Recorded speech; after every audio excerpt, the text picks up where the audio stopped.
Num mundo cheio de barulho, de tantas opiniões, tantas direções, como é que se faz para ouvir a voz que realmente importa? Hoje, a gente vai mergulhar naquela metáfora poderosa do pastor e suas ovelhas para entender uma coisa fundamental.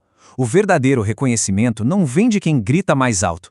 Vem, na verdade, de uma intimidade, de uma relação que é construída dia a dia. Pra gente começar, vamos imaginar uma cena. Pensa num parquinho, num domingo de sol. Aquele lugar tá vibrando, sabe? Cheio daquela energia caótica, mas alegre, de um monte de crianças correndo pra todo lado. É um verdadeiro caos de sons. Risada alta se mistura com choro de criança que caiu, grito de brincadeira, lá no fundo toca até uma música. É um ambiente onde parece impossível focar num som só.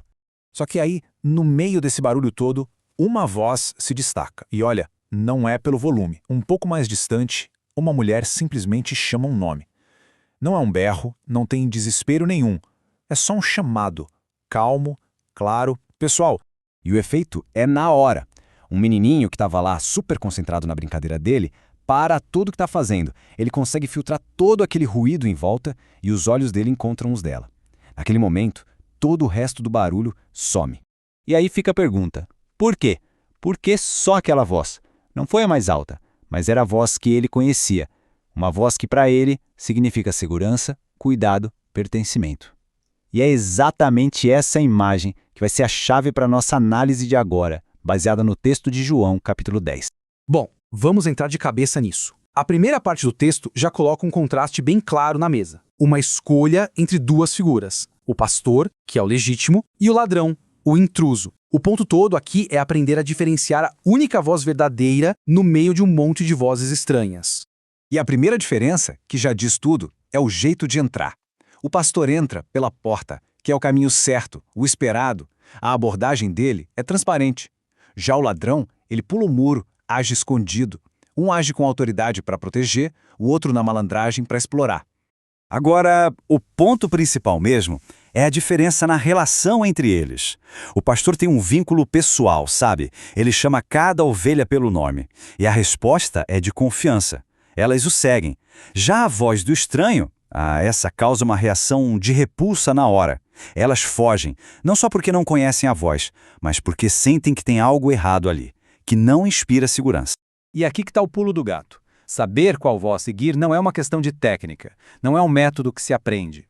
Isso nasce da intimidade. E essa intimidade se constrói com o tempo, ouvindo, observando o caráter e confiando no cuidado do pastor. Quanto mais forte é essa relação, mais fácil fica de perceber a voz do impostor.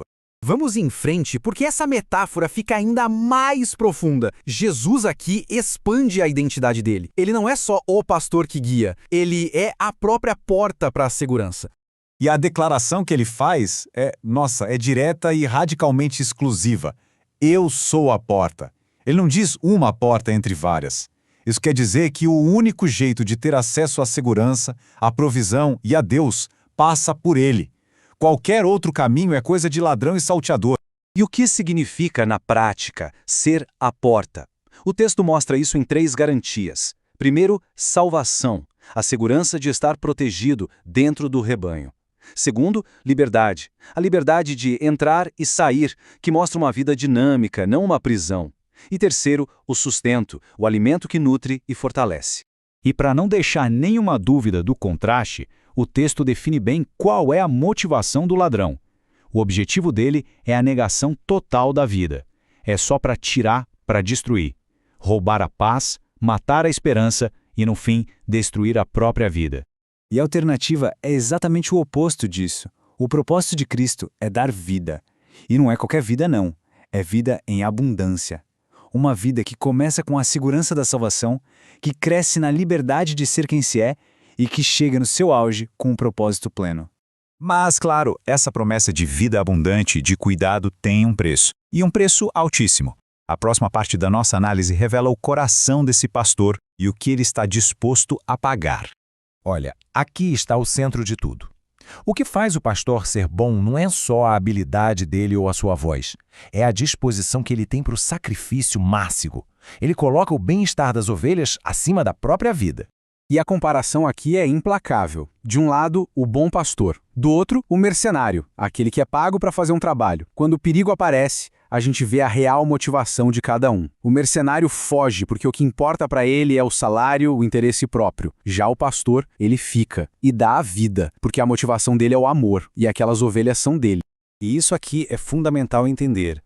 O sacrifício do pastor não é um acidente trágico. O texto faz questão de dizer que foi uma decisão dele, soberana, voluntária. Ele diz, eu espontaneamente a dou. É a maior prova de amor e de autoridade, juntas. E tudo isso nos leva, claro, à parte final dessa análise.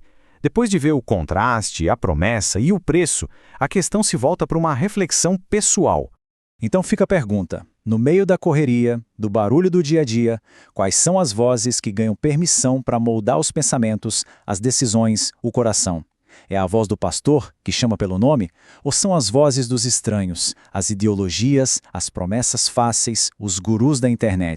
Outro ponto importante para a gente pensar, qual tipo de espiritualidade se busca? Uma que entende que o sacrifício, a cruz, é o centro de tudo, ou uma espiritualidade que foge do custo, que só quer os benefícios e as promessas fáceis, bem como faria um mercenário? E por fim, talvez a pergunta mais direta seja essa. A relação com essa figura é de mera admiração, como se admira um grande personagem da história? Ou é de submissão, como a de uma ovelha que reconhece a voz do seu pastor e por isso o segue? Em meio a essas perguntas que são difíceis, o texto nos deixa uma garantia final. A voz do pastor, mesmo quando guia por caminhos que não parecem fáceis, tem um destino certo. Ele não leva para a destruição, ele conduz para a vida. E a gente termina com a frase mais simples e, ao mesmo tempo, mais profunda de todas. Não tem fórmula complicada, é tudo sobre relacionamento, sobre se conhecer. As ovelhas que pertencem ao pastor, elas simplesmente reconhecem a voz dele. E a única resposta natural a esse reconhecimento é seguir.